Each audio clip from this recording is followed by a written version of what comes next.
Marcos capítulo 2, y vamos a ir al versículo 18 al 22.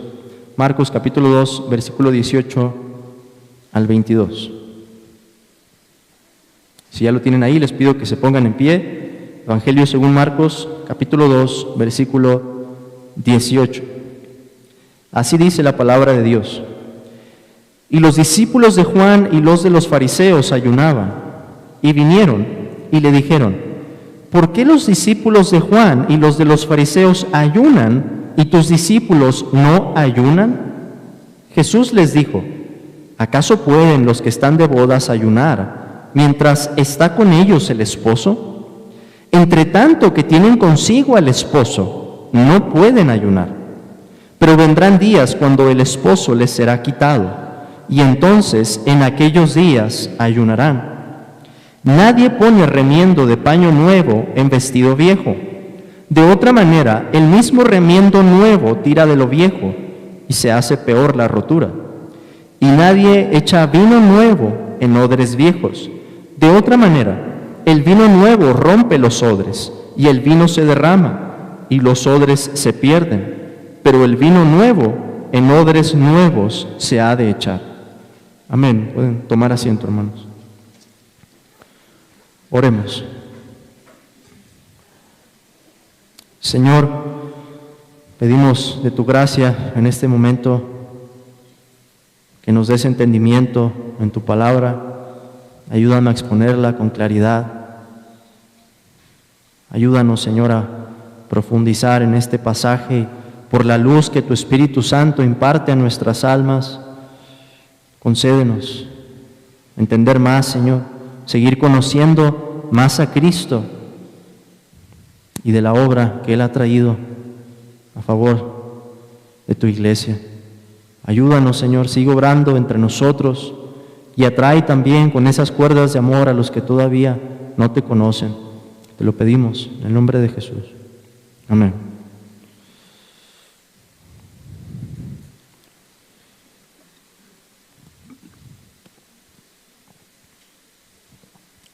Una de las primeras cosas que aprendemos al estudiar la Biblia es que las Santas Escrituras están divididas en ¿cuántas partes, hermanos?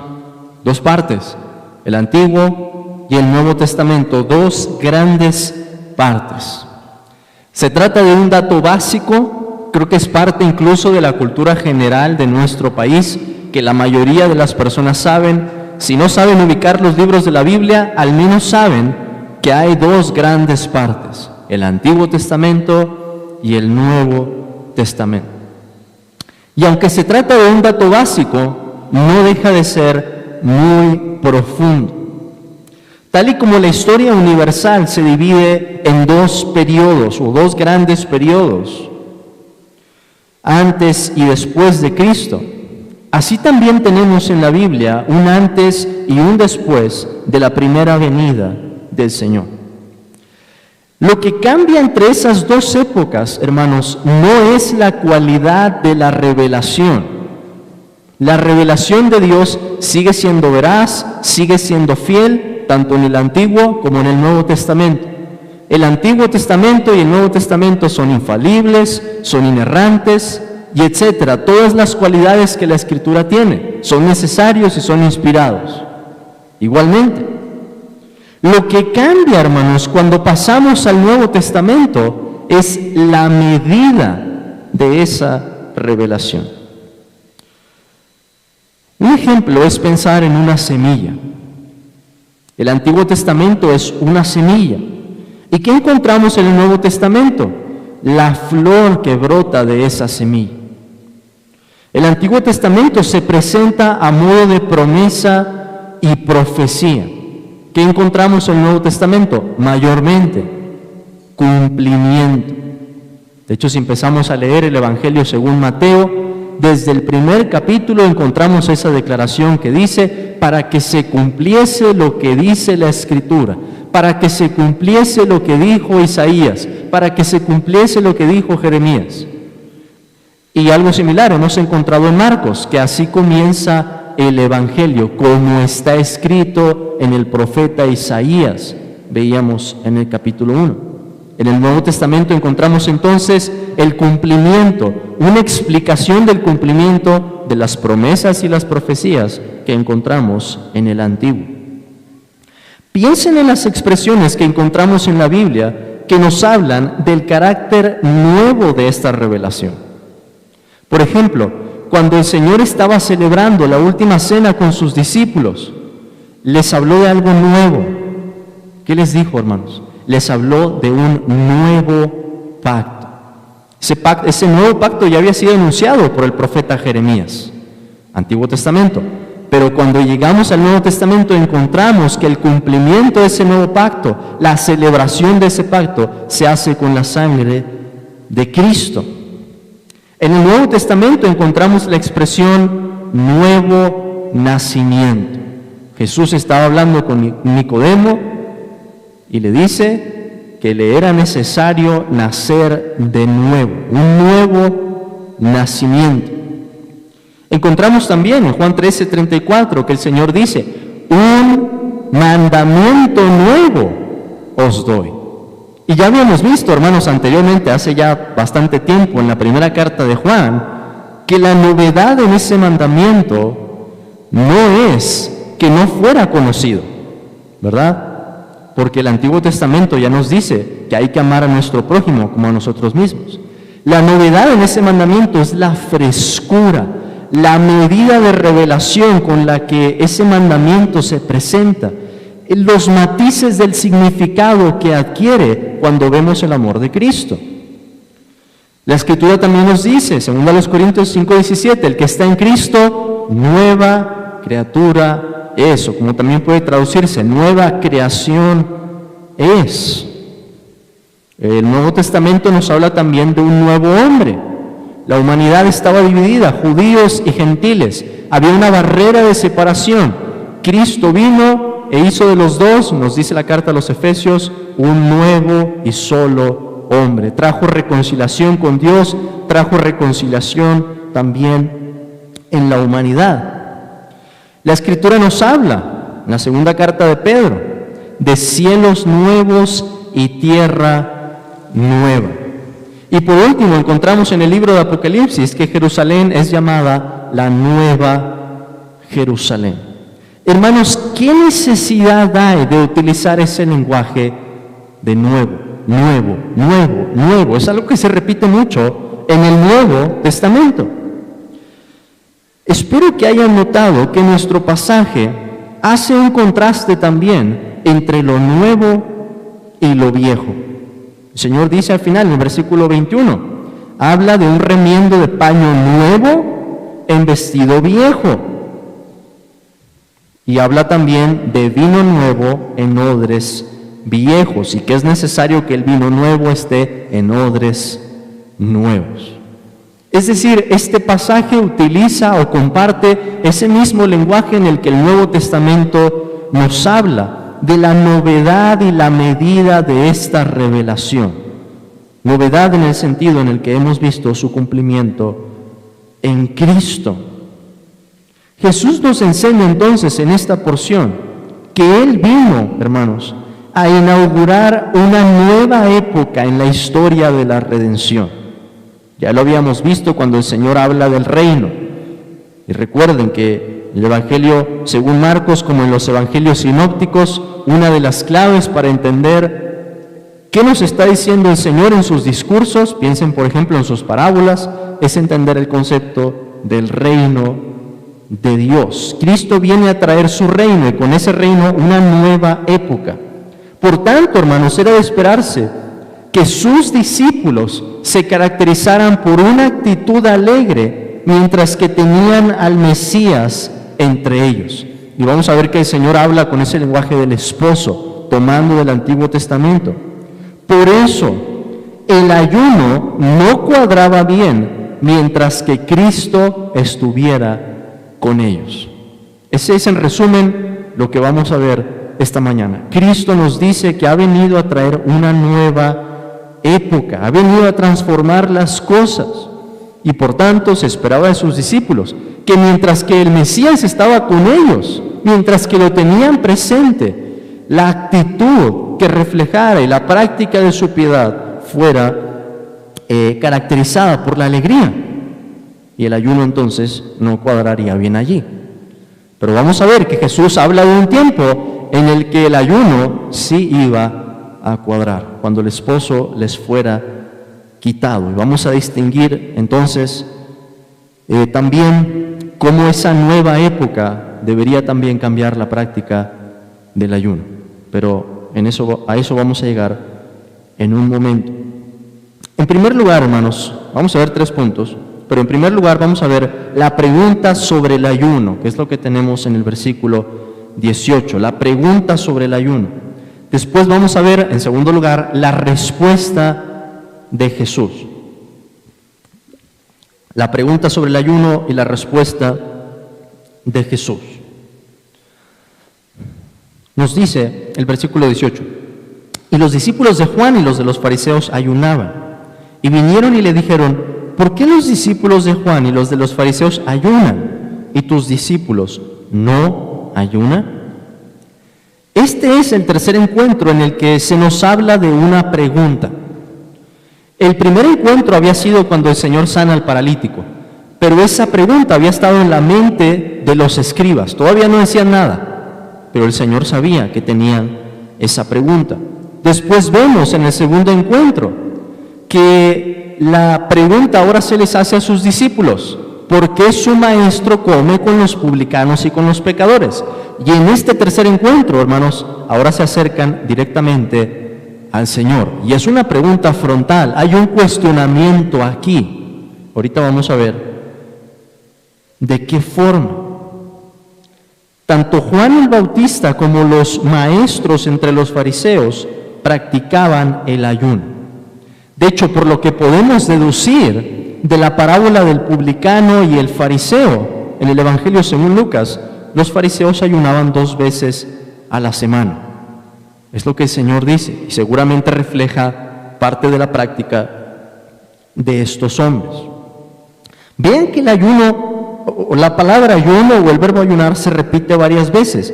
Solamente en el versículo 18 se repite 3 veces. Ayunaban, nos dice, y al final se nos dice, ¿por qué los discípulos de Juan y los de los fariseos ayunan y tus discípulos no ayunan? En el versículo 19 encontramos 2 veces esa palabra. ¿Acaso pueden los que están de bodas ayunar? Y al final se nos dice, no pueden ayunar. Y en el versículo 20 se vuelve a repetir, entonces en aquellos días ayunarán. El hecho de que se repita una palabra, hermanos, nos da una pista, y la pista es que este tema es importante. La otra pista la vamos a encontrar en el lenguaje que Cristo está utilizando para responder a esta pregunta. Pero el ayuno es el cuestionamiento aquí y se recalca esa idea. ¿Qué es el ayuno? Tenemos que pensar primero. ¿Qué es el ayuno? El ayuno, hermanos, básicamente es abstenernos de alimento con un propósito particular. Estamos hablando de un ayuno religioso. No es un ayuno para hacer un tratamiento o una dieta. Estamos hablando con un propósito religioso. ¿Cuál es el propósito? Buscar el rostro de Dios en oración con más fervor. Ese es el propósito, abstenernos de alimento con el propósito de buscar el rostro de Dios con más fervor. Ahora, en el Antiguo Testamento, el ayuno, además de asociarse con esa búsqueda, se acompaña también de expresiones de tristeza, de confesión de pecado, de arrepentimiento. Y al pensar en eso nos va a ayudar a entender cómo Jesús está contrastando la actitud que debía caracterizar a sus discípulos. Pero vamos a ver algunos textos, hermanos, que asocian la confesión y el arrepentimiento con el ayuno. Vean, por favor, al profeta Joel, capítulo 2, versículo 12. Joel, capítulo 2, versículo 12. Dice el profeta Joel, capítulo 2, versículo 12, por eso pues, ahora, dice Jehová, convertíos a mí con todo vuestro corazón, con ayuno y lloro y lamento, rasgad vuestro corazón y no vuestros vestidos, y convertíos a Jehová vuestro Dios, porque misericordioso es y clemente, tardo para la ira y grande en misericordia, y que se duele del castigo. Y nos dice el versículo 15, tocad trompeta en Sión, proclamad ayuno, convocad asamblea. ¿Cuál es el contexto allí? Arrepentimiento, un llamado al arrepentimiento. Y el ayuno entonces debía acompañarse claramente de expresiones de tristeza, una contrición del corazón, el momento en el que se compunge el alma y el pueblo debía abandonar el alimento temporalmente para enfocar toda su atención en volverse de todo corazón a Dios. Lo mismo, hermanos, no tenemos que ir a ese pasaje, pero si recuerdan en 2 de Samuel, el momento en el que Natán le anuncia a David por medio de una parábola su pecado, David lo reconoce, y el profeta le dice el profeta le dice a David que el niño que estaba en Betsabé en ese momento va a morir. ¿Qué es lo que hace David inmediatamente después de ese anuncio? Empieza a ayunar. ¿Se acuerdan? David está ayunando. Y cuando sus siervos están pensando en si le van a decir a David o no que su hijo ha muerto, el momento en que se lo dicen, David les responde, deja de ayunar en ese momento, y los siervos se quedan consternados. Y David les dice que estaba ayunando por si quizá el Señor respondía y tenía misericordia de ese niño. Pero no fue así, entonces dejó de ayunar. Pero ese es otro ejemplo de cómo el ayuno, hermanos, se acompaña en momentos especiales, momentos que se apartan para buscar el rostro de Dios y se acompañan de tristeza y confesión en el caso del rey David. Lo mismo tenemos con el profeta Jonás.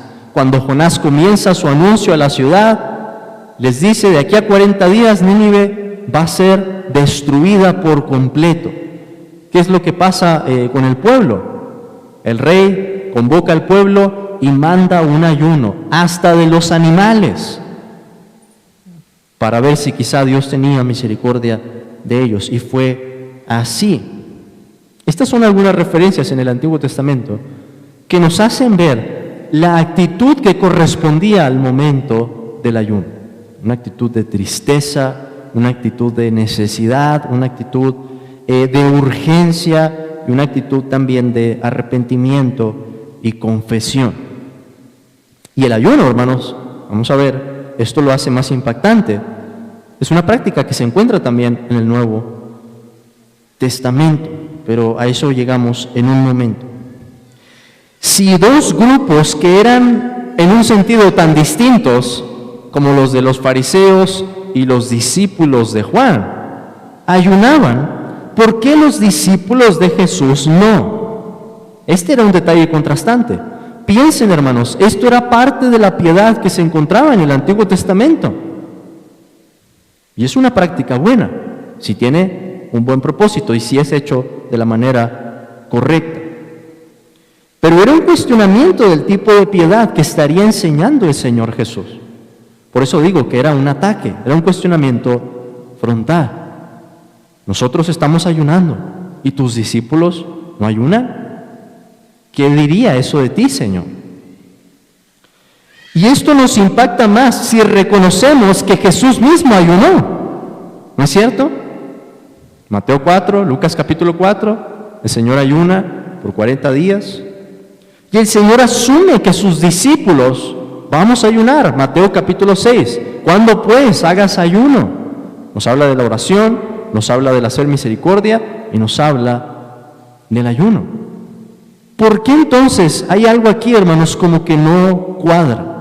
Jesús ayunó, Jesús enseña acerca del ayuno. En Hechos 13, por ejemplo, encontramos a los apóstoles y a los ancianos ministrando y están ayunando. ¿Por qué los discípulos de Jesús no ayunaban entonces? El Señor Jesús comienza a dar la respuesta con una pregunta. Y es una pregunta retórica, una pregunta que espera que la respuesta sea un no. No se puede hacer eso. ¿Y por qué no se podía hacer eso? La pregunta es un tanto enigmática. Jesús dice, ¿acaso pueden los que están de bodas ayunar mientras está con ellos el esposo? ¿Qué está haciendo Jesús, hermanos? Tanto en este versículo como en el versículo 20, Él se está identificando con el esposo, como si esto se tratara de una boda. Y los que están con el esposo, ¿quiénes son? Los discípulos. De hecho, que la palabra que se utiliza allí, lo tenemos en nuestra Biblia como están de bodas. Pero la idea es asistentes a una boda. Y la palabra en griego, hermanos, tiene dos acepciones. Puede ser que sean los invitados a la boda, o puede ser que sean, no sé cómo se dice aquí, pero los invitados que el esposo escoge para ayudarle a preparar la boda. Son sus más cercanos, son los más amigos. Puede tener una de esas dos acepciones. Entonces Jesús es el esposo y los discípulos, en este caso, están con Él como los que están participando de esa boda, están celebrando con Él. Y antes de pensar en el significado, veamos la lógica de lo que dice Jesús. Hermanos, ¿cuál es la actitud que se mantiene en una boda?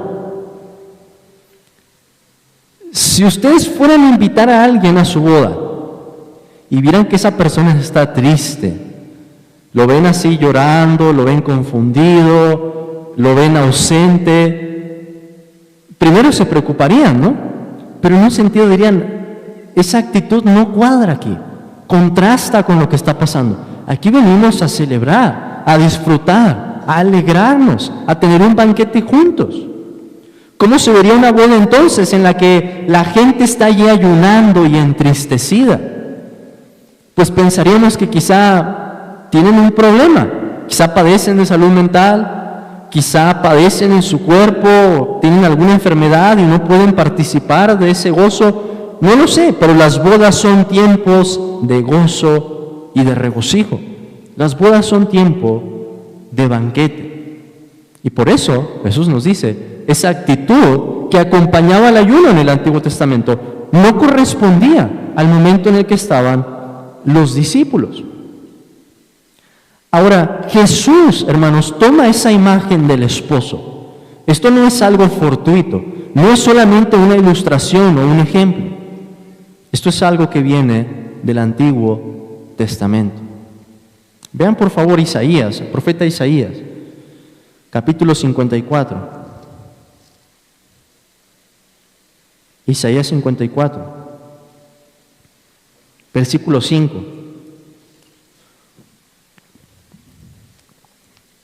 Que nos dicen, porque tu marido es tu hacedor, Jehová de los ejércitos es su nombre, y tu Redentor, el Santo de Israel, Dios de toda la tierra será llamado.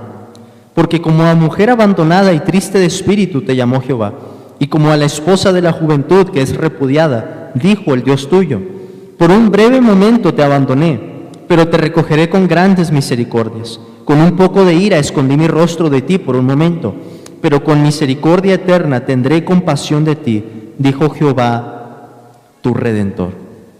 Isaías 62 también utiliza el mismo lenguaje. Versículo 4.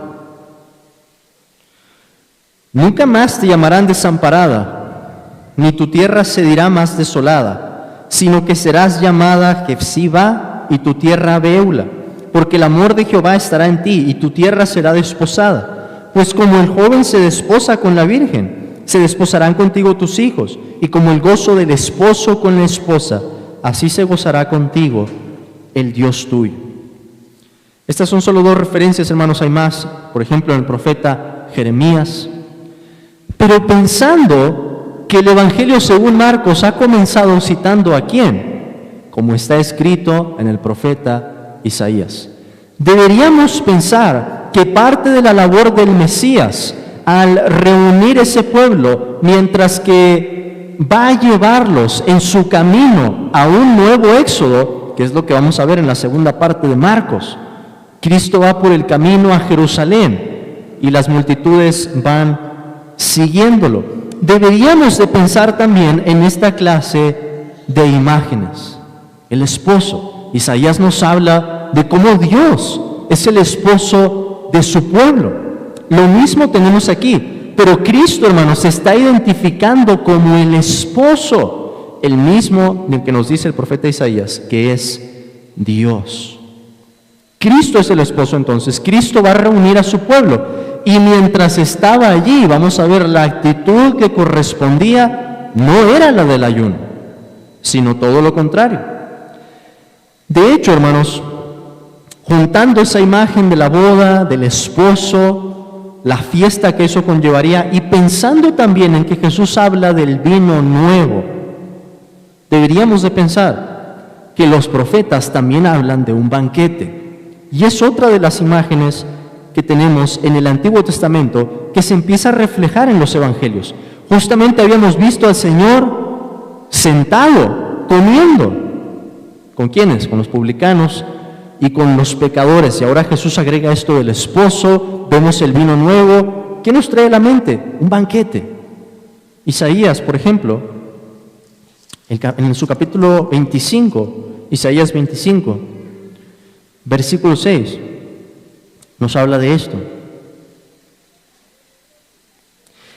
Y Jehová de los ejércitos hará en este monte a todos los pueblos banquete de manjares suculentos, banquete de vinos refinados, de gruesos tuétanos y de vinos purificados. Y destruirá en este monte la cubierta con que están cubiertos todos los pueblos y el velo que envuelve a todas las naciones. Parte de la revelación entonces del Mesías incluye la imagen de un banquete.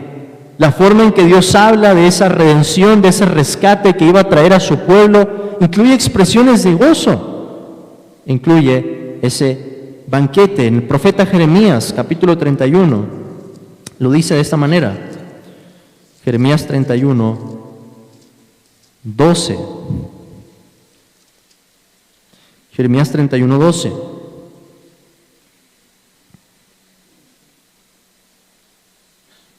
Hablando de ese nuevo éxodo, Jeremías dice, Jeremías 31, 12, y vendrán con gritos de gozo en lo alto de Sión, y correrán al bien de Jehová, al pan, al vino, al aceite, y al ganado de las ovejas y de las vacas, y su alma será como huerto de riego, y nunca más tendrán dolor.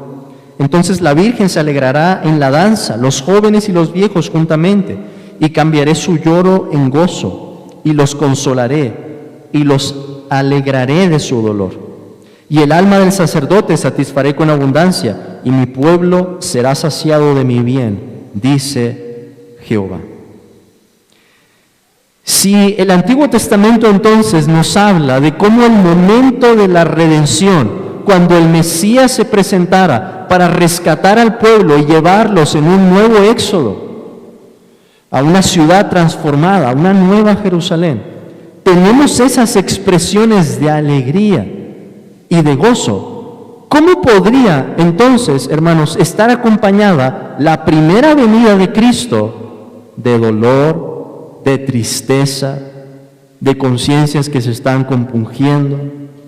Eso es lo que el Señor está diciendo aquí. La razón por la que los discípulos no ayunaban es por la presencia de Jesús.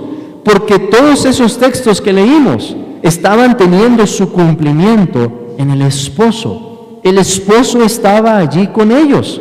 Piensen en eso. Es el cumplimiento de la expectativa profética. Jesús va a decir más adelante que muchos profetas y sabios en la antigüedad quisieron ver ese momento, los días del Mesías, pero no pudieron. Lo anunciaron de lejos. Lo confesaron a modo de profecía y de promesa. Intentaban escudriñar en sus propias palabras, inspiradas por el Espíritu. ¿Qué momento es el que indicaba el Espíritu de Cristo que estaba en ellos? Eso nos dice el apóstol Pedro en su primera carta. Pero cuando esos días llegaron, cuando el esposo estaba allí, eran días entonces de regocijo. Los días que muchos desearon ver y no pudieron. El Rey de Gloria estaba entre sus discípulos. La actitud entonces que correspondía al advenimiento del Mesías era la alegría de una boda y de un banquete. Una alegría, hermanos, que sería testificada por los milagros de Cristo. Piensen en la alegría que sentiría el paralítico al oír: hijo, tus pecados te son perdonados. Piensen en la alegría que tendría al pararse, al poder tomar su lecho y volver a caminar. Piensen en la alegría de los que hemos visto, los discípulos, el endemoniado que estaba en la sinagoga, que fue librado de esa opresión del enemigo, y los múltiples enfermos que el Señor estuvo sanando, como la suegra de Simón. Por supuesto que la actitud que merecía ese momento entonces y la presencia física directa de Cristo era una actitud de alegría, de gozo. Hermanos, la caída trajo pecado, maldición y tristeza. ¿Qué es lo que deberíamos esperar que traiga la redención entonces? La nueva creación será santidad, bendición y bienaventuranza, una alegría eterna en presencia de Cristo. Justo ahora que fui a Guadalajara, una jovencita me preguntó: hermano, ¿podemos ser felices? ¿Ustedes cómo responderían a esa pregunta?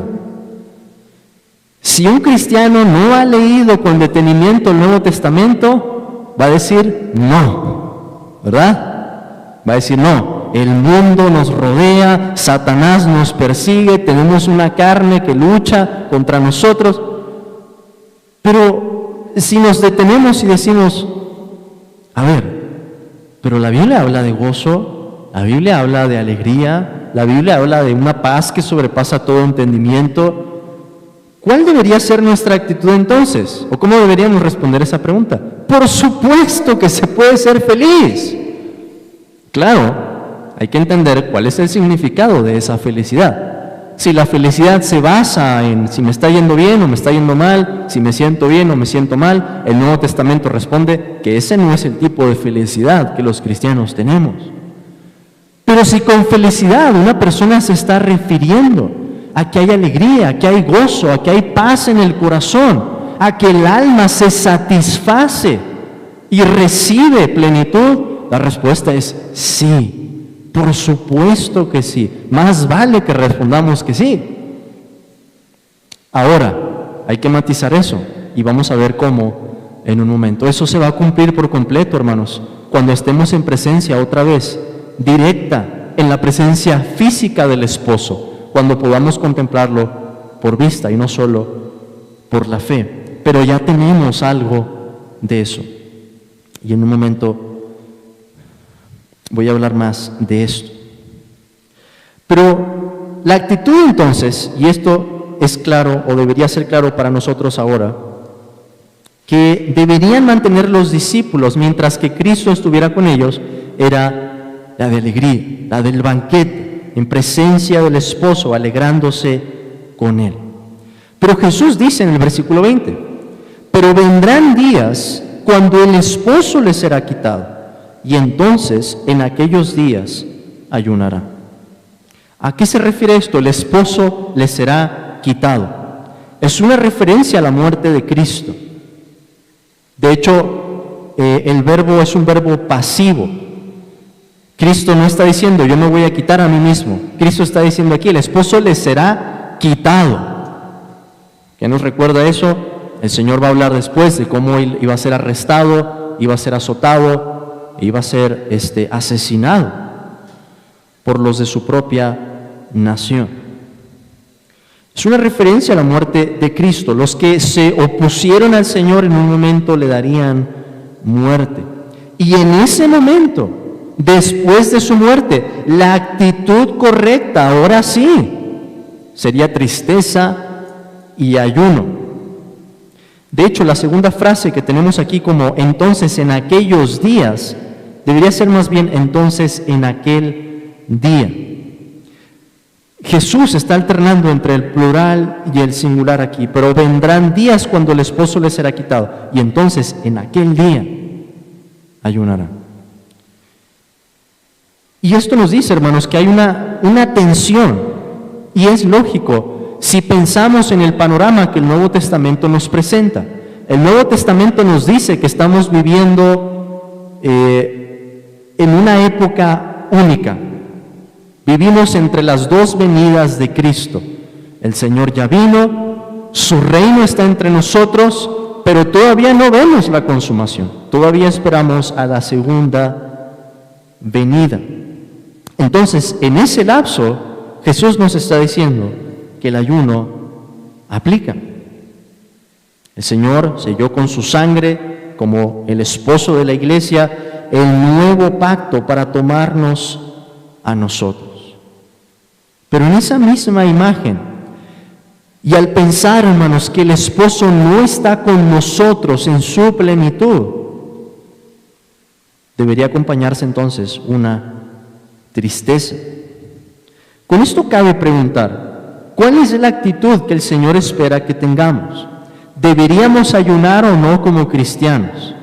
Si juntamos Mateo capítulo 6, cuando el Señor asume que sus discípulos van a ayunar, si juntamos Hechos capítulo 13, por ejemplo, cuando la iglesia, no solamente una persona, la iglesia, los ancianos estaban haciendo ayuno y oración, nuestra respuesta debería ser: el ayuno permanece.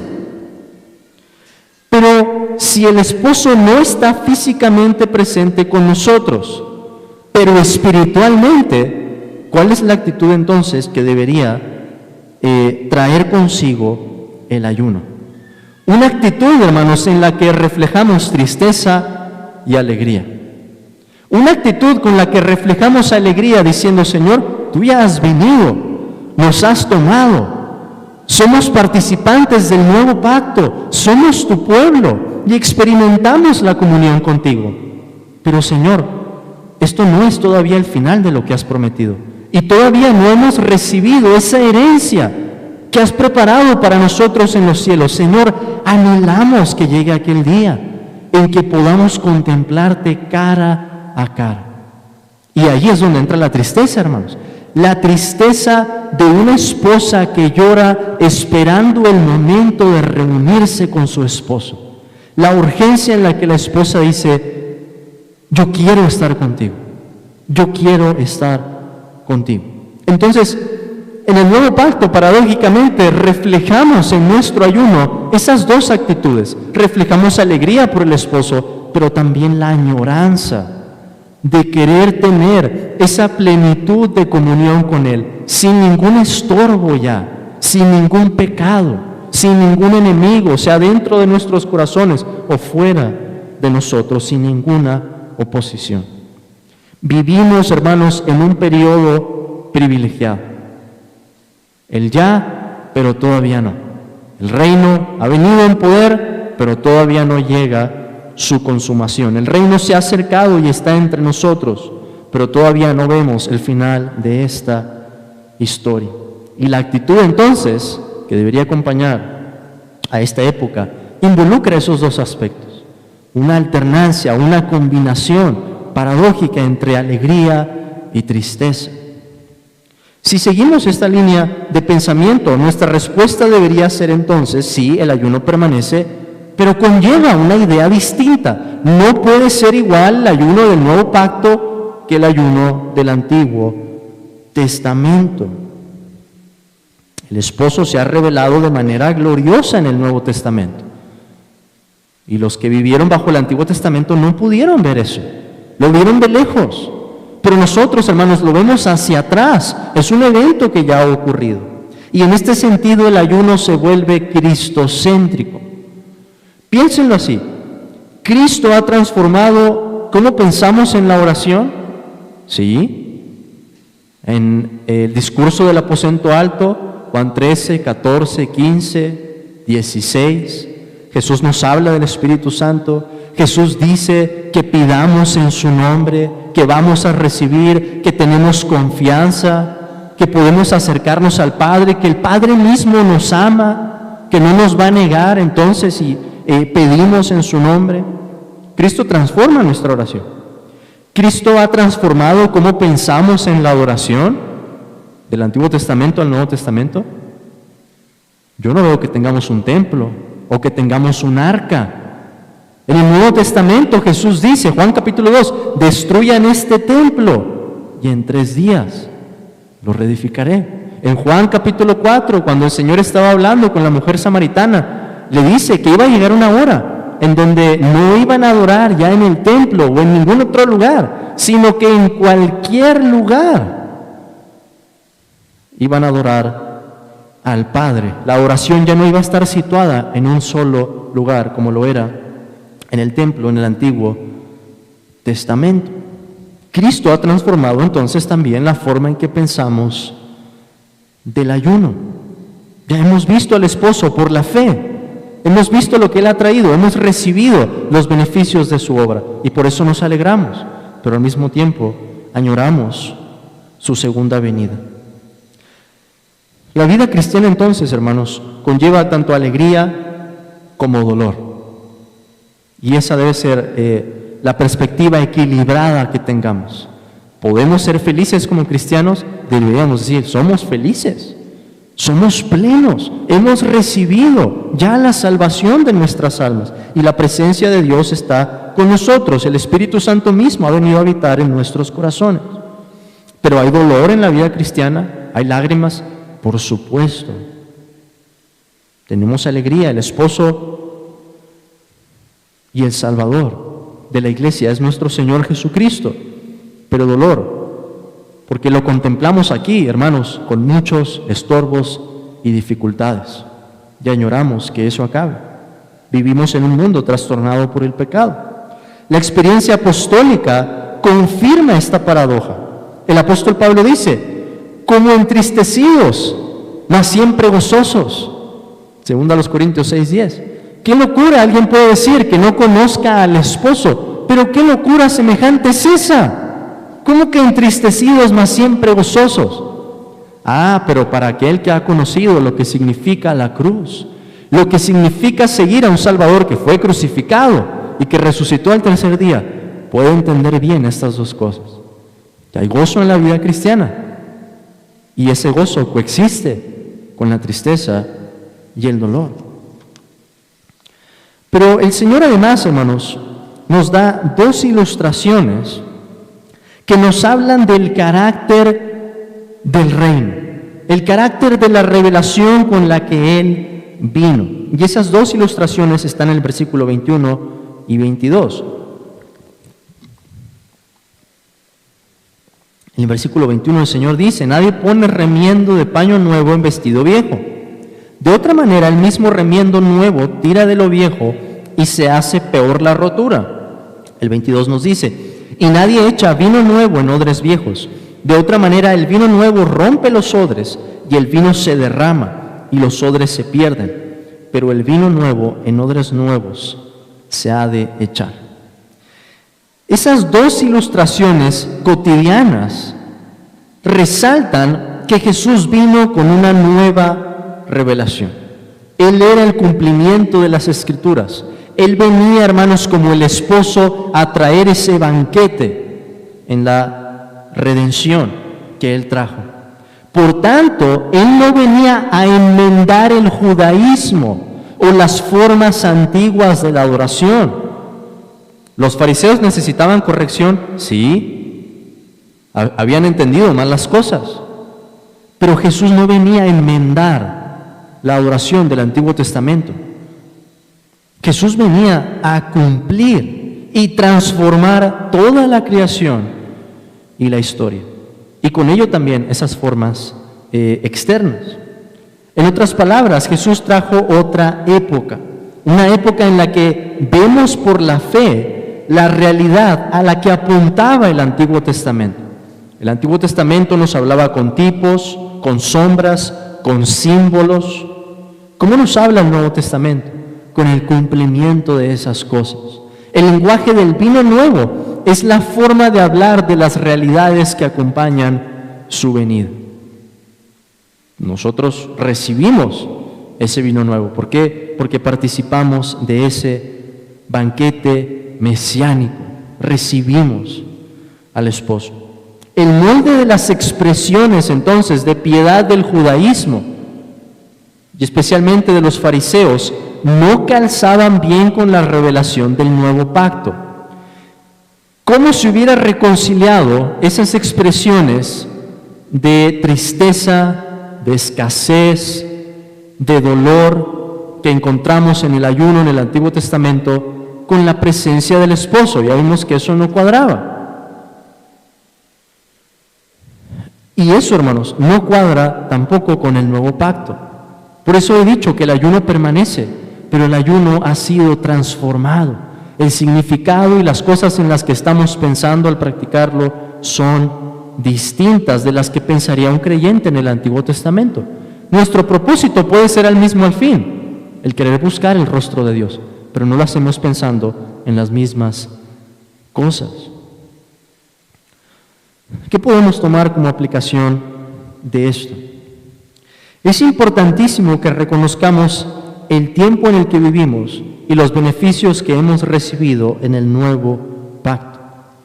Reconocer este tiempo, hermanos, nos ayuda a aclarar un sinfín de preguntas, como la pregunta, ¿podemos ser felices? Si reconocemos que vivimos entre las dos venidas de Cristo, que hemos recibido una revelación impresionante que anunciaron los profetas en 39 libros que tenemos en nuestra Biblia, vamos a vivir gozosos y decir, Señor, hemos sido privilegiados, hemos recibido todo esto que nos has dado. Has querido salvarnos a nosotros y mostrarnos todas estas cosas. Pero si reconocemos también que al vivir en este periodo va a haber aflicción, porque nuestro Señor lo dijo, no nos va a sorprender cuando llegue el momento de la prueba. Vamos a decir, Señor, ya lo habías dicho, aquí hay gozo de este lado del cielo, pero también hay tristeza y dolor. También, hermanos, y creo que este punto es clave, debemos aprender a distinguir correctamente la continuidad y la discontinuidad, las promesas y el cumplimiento.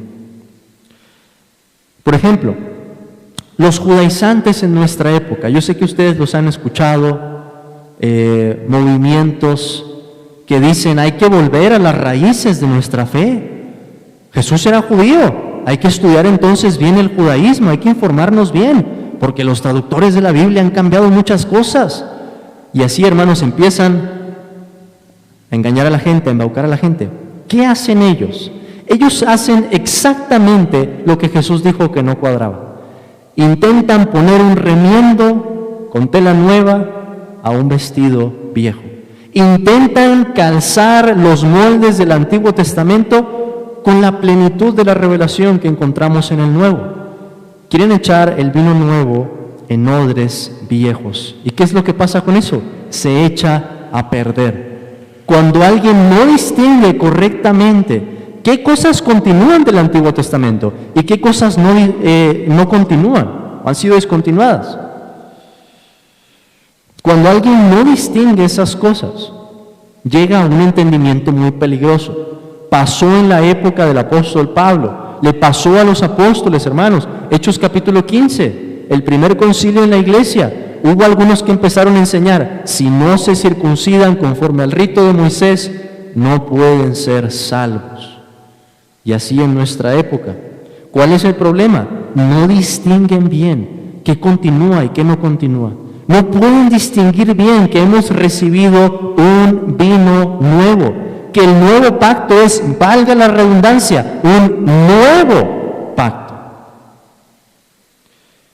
Entonces, hermanos, vemos al esposo por la fe y ya participamos en una medida de ese banquete espiritual. Pero dejemos este pasaje pensando que algún día la tristeza que pueda haber en este mundo y en nuestro corazón acabará y podremos contemplar a Cristo por vista. Y no es casualidad que el Señor nos haya hablado, lo haya dicho en el momento de la última cena con sus discípulos, que Él iba a cenar con ellos, que iba a volver a tomar del vino con ellos y a comer del pan en el lugar que Él había preparado para ellos. Hermanos, nos está preparado entonces un deleite eterno. Pero mientras que estamos aquí, debemos reflejar esa añoranza por nuestro esposo, con una actitud que combina tanto alegría, tanto gozo, porque tenemos a Cristo, pero también un dolor y una urgencia de querer tenerlo aún más cerca de nosotros. Que el Señor nos ayude a esperar aquel día y a ser de esos que demuestran con su actitud, tanto que han sido salvados como que aún aguardan las realidades por venir. Amén, hermanos, oremos.